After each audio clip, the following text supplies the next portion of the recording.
Do you have something that you truly, relentlessly desire?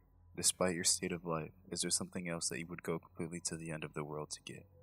Well, lucky for you, there's a way to achieve what you're looking for, and you won't need to go to the end of the world to get it. But you will need to go somewhere, and the place may be too out of reach for some. It's not far away, closer than one may believe, but there are requirements that some individuals may not meet. First, whatever it is that you seek, know that you must seriously desire what you want. In your eyes, it should be something you need. If you begin the journey without the correct state of mind, you will surely fail, as it will be near impossible to turn back once the journey starts. The second requirement is that you will need a vehicle of sorts. Most use a car as it's the most comfortable choice. There have been a select few that have used a small motorized vehicle such as an ATV or motorcycle, but this has proven to be quite difficult, as the conditions of the journey can prove to be too bothersome. Do not use a vehicle too large or noticeable, as you will need some of the cover of night to be most safe. Also, while any sort of car will do, you may not want to choose the most expensive or cherished vehicle. You can take that slick new black Mercedes for a drive if you'd like, but don't expect it to come out in a pristine state. Make sure your vehicle is completely fueled before beginning the drive. The first task to accomplish is to locate the road. It doesn't have a name, it's not on the map, and technically, it doesn't even exist. It will only show up if you're looking for it at the right time, and you will only spot it if you know what to look for. Finally, you must be alone during the journey. You didn't think you'd be able to go with a group, did you? It must be night when you begin.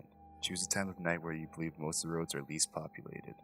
Drive to any area that is just a stretch of road surrounded by woods. Here's where you want to start paying close attention. If you're looking for the road, it will turn up eventually, but you need to search for the road's hint in order to pull down the right one. Once you're close, you will see or feel its signs, but what the signs will be will depend on what it is you desire. For example, if you're in search of wealth, you may spot shimmers on the empty branches of trees as if they resemble the shine of gold or diamonds. If you seek love, you may begin to see rose petals slowly dancing in the breeze. If you seek revenge, you might sense an ever-growing feeling of heat or anger in your body as you approach. Just know what it is you really want, and you'll have no problem finding the turn. Once you're sure you found the road, take a deep breath and turn onto it. At this point, you've officially started down the nameless road, which brings you through 11 miles, leading to whatever it is you seek. Each mile will test your desire, and will expose if you really do want what you're searching for. Before you go any further, stop the car and be wary of a few advisements. Do not turn on the radio during the drive. Do not use a phone during the drive. Reception will be cut off anyway. Do not open the windows during the drive. Make sure they are closed before you continue. If you're riding a vehicle without windows or a top, then prepare for the worst, as the odds are heavily against you. Do not attempt to leave your vehicle at any time. You'll never want to exceed 30 miles per hour unless you're desperate to make it through a section of the road. And most importantly, as with any drive, buckle up. Feel free to prepare and make sure you're ready. Once the road has been entered, time has stopped, so you don't need to worry about losing the night. Though you may not notice, you're not actually in your own world anymore. Take one last moment to realize that once the first mile is over, there is no turning back. If you ponder turning back at all, know that you shouldn't even be on this journey in the first place. Once it's all done, start continuing on the road. On the first mile, you won't see much change. The road passes through mostly woods, with a few miles being an exception. The air will turn a bit colder, in which you should turn your heating system on if your vehicle has one. You won't want to take your eyes off the road later. Take some time to calm any uneasiness by admiring some of the night sky. You'll see it completely lined with stars, more than what you would ever believe possible. If the weather was cloudy beforehand, you'll also notice that the sky is now clear. On the second mile, the air will become even colder. This is primarily the reason why traveling in an open vehicle is very difficult. With each mile, the air will drop in temperature, even if the season should be warm. If the air is too cold to bear, even with the heat on, your only option is to speed up. With each mile, the road also becomes more complex, taking more turns and showing an increasing amount of road hazards. Be sure to always keep focused on the road in front of you in order to avoid as many bumps or obstacles as possible. Hitting a few rocks and potholes won't hamper your progress too much, but you'll want to keep in the best condition for as long as possible. If your vehicle is forced to a stop because of damage, then there's nothing left you can do but eventually freeze to death. On the third mile, you may begin to spot silhouettes of human figures in the lining of trees. Pay no attention to them, even if they seem to get closer. It will be hard to resist peeking at their unnerving, distant appearance. but know that they will reveal themselves later. At this mile, the road will only become dirt if you weren't driving on it in the first place. Keep to the center path as it will become narrow and wide at certain intervals. On a quick side note, should you ever attempt to turn around, despite the previous warnings, you'll be left on a path which never ends. You will simply run out of fuel and eventually be left to freeze in the cold conditions. On the fourth mile, you will not only see more of the figures, but you will begin in a sense to hear them in the back of your mind. A very faint, unintelligible whisper will echo. These will come and go, but you can't stop them. If they become bothersome or distracting, try and tune them out by thinking what it is you desire. Attempting to listen and determine what the voices are saying will only attract them to you, and you want to be far away from them as you can. They'll be closer later, so there's no use to bringing them near you this early. On the fifth mile, you will come to a clearing. The lining of trees to your left will disappear to a lake, with no end, with a beaming, bright, great moon over the water. The illumination from the moon will be so spectacular that the vehicle's headlights will no longer be required. Restrain yourself from gazing at it. If you look at the light for even more than a few seconds, the road in front of you will end, throwing your vehicle into the water, in which you will freeze in mere minutes. The voices will be gone for this mile, but don't rejoice, they'll be back. On the 6th mile, take into account that you are more than halfway done. Despite the progress, you may lose hope here. The stars will have disappeared at this point, leaving the sky an empty, black abyss. The clearing will have ended, leading you back into the woods. The only light you will have will be provided by your vehicle's headlights, but they will flicker from time to time, even if you're sure they're in working perfect order. If you have a radio in the vehicle, it will turn on here automatically. If you didn't turn it off beforehand, it will produce an overwhelming screech that will send you off the path. A calm voice will then begin to speak about your greatest fears, what it is you horror in life. It will speak in a way that will cause you to visualize the words in your mind. Don't listen to it. If you begin to comprehend what it's saying, the horrors will prove too much for you to stay on the road safely. Attempting to turn off the radio will prove no use. Speed up if you need to. Just keep your mind off the voice as much as you can. As you approach the end of the mile, the voice will fade out of the speakers, leaving your ears at peace, for now. On the 7th mile, the voices from the figures will return. It won't sound like a whisper this time, but more like distant screams, growing closer with each second. At some point on this mile, you'll hear one of them in your ear, as if one of them were right behind you. This is because one of the figures have found their way into your vehicle. Do not turn around. Their faces will shock you to a paralysis, leading you off the road. If you don't draw attention to it, it will become uninterested and hopefully leave. These beings are said to be ones who have traveled down this road before, but were not successful. They live the remainder of their existence in suffering, and the darkness, with their only goal being to bring other travelers down with them. It has been said from experience that these beings can't physically harm you, so as long as they don't cause you to wreck, you should be fine. On the 8th mile, slow down if you're going too fast. The road here takes very sharp turns, which if overshot will throw the vehicle into a pit of trees. The cold is near fatal here. If you were to have a glass or bottle of liquid in your vehicle, it should be solid in seconds. The heating system will have become completely obsolete. Your headlights will flicker more, sometimes shuttering off for a few seconds. You should brake if this happens, but do not completely stop. The figures will be following you at this point, and should you stop for too long, they will surround and trap your vehicle. More of their screams can be heard from outside your doors, sometimes even sounding of maniacal laughter. Their hands will claw at your windows, desperate to reach in and feel something living. Do not look at them. They won't block your windshield, and the last thing you want to happen is to crash and be trapped with them. If you don't make it from here, pray that it's the freezing that ends you. On the 9th mile, your vehicle will stall. The headlights will shut off, as will all other systems inside. There's nothing you can do to prevent this. What you will need to do is to close your eyes and immediately attempt to restart the vehicle. Keep your eyes closed, as the figures would have surely surrounded you at this point. The starting of the vehicle will frighten them. They will all back away temporarily.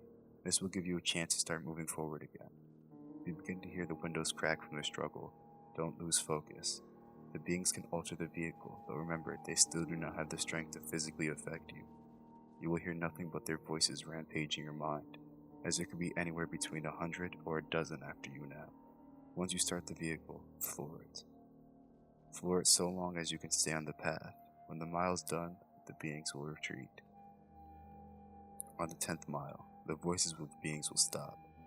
If you were to look in your rearview mirror, don't actually do this. You will see them following behind you, not as if they were chasing. They're watching you, as if they were seeing you off. As you go down the 10th mile, the road will be smoother, as if you were back on the first mile. The figures will be lining the sides of the path ahead of you. They won't be after you, but they will watch you as you pass. Some have theorized that the beings are impressed here, that you have come a long way on the journey into what you desire. This is false. They are not impressed, but they are happy. They are happy you are about to approach the next mile. They are happy because you are most likely going to your death. On the 11th and final mile, everything in your vehicle will lose power as it did on the 9th mile. The vehicle would normally be immobile, but you will still be moving. An unknown force will be pulling you forward. In the darkness, you will see a glowing red light up ahead, as if it were a light at the end of a tunnel. Close your eyes and cover them. Do whatever it takes to make sure you do not see what you're about to go through. Covering your ears would also be helpful, but keeping your eyes covered should be a higher priority. The red light is another clearing, but there's no moon or lake this time. Once it's entered, unrelenting and inconceivable noises will sound from all directions. No amount of bravery and conditioning will spare you from these sounds. The cold will turn into a merciless heat, burning all parts of the vehicle. You will feel the illusion of the flesh being burned off your bones, that every part of you is being destroyed as you travel through screams and audible suffering. As long as you keep your eyes closed and resist the urge to see where you are, you will survive through the suffering. This will last a total of 31 seconds, but many fail to keep their vision closed during that time and are left to the worst fate of the road. Where is this mile located? Those who have survived do not know. Some have named it the transmission from hell, but whether it's part of hell is debatable. After the final mile, power will return. Stop the vehicle, take a moment to possibly regain some of your sanity, and let the screaming in your ears begin to fade, and know that you have nearly completed your journey with the hardest task overcome. Breathe and begin to drive forward again. After only a kilometer, your vehicle will arrive at a dead end. Stop here and don't attempt to move again. Nothing will happen right this second, but do not be disappointed. Relax and close your eyes. Imagine in your mind what it is you've desired the entire time. It will most likely still be the same as when you entered, but with some, this desire may actually change through making this journey. Think about what it was that you went through such terrifying and difficult means to acquire, and imagine possessing it in your hands.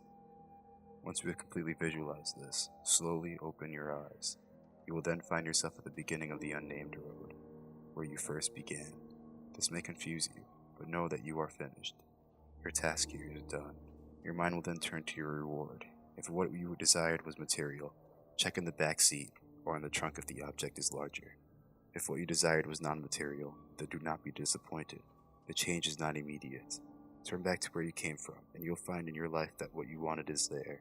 You may have found the lover of your dreams. You may have gained unnatural, unimaginable power.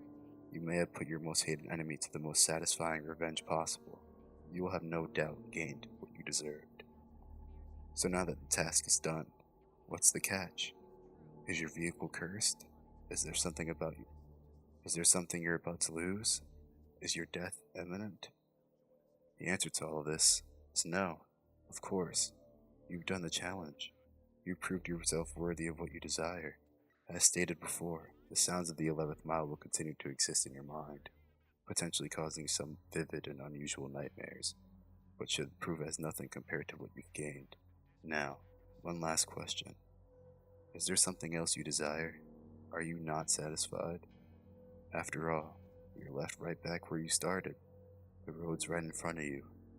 So are you up for another drive? If so, buckle up and move forward. So, that was the 11 Miles Creepypasta. What do I think? Well, I think it's pretty good. I mean, there's only really two things that I have wrong with this. And it's like adding logic. What I'm going to do here is I'm adding logic to a story. So, driving 11 miles. See, walking 11 miles is completely different than driving 11 miles. Driving 11 miles is pretty quick. So, I can't imagine going through all this, and I'd say about roughly 15 minutes? Like, imagine that. Like, you're all of a sudden, like, you're driving, and then a minute and 30 seconds later, your car just shuts off. Then you get to start, and then a minute 30 later, the car just shuts off again. Then, I don't honestly remember what the first one was. That was one of them. Oh, and this is what it was. The screaming, and it's hard to not like when you're driving. It's hard to if someone's whispering, if you hear a voice in your head talking about some scary shit that you're afraid of. It's kind of hard not to focus on that when you can't listen to music. Like you must have some strong, like it said, conditioned, like obedient mind to go through this. Would I ever do it? No. Will you? Well, let me know down below in the comment section. My name's Lost Disciple, and I'll see you in the next video. Peace out.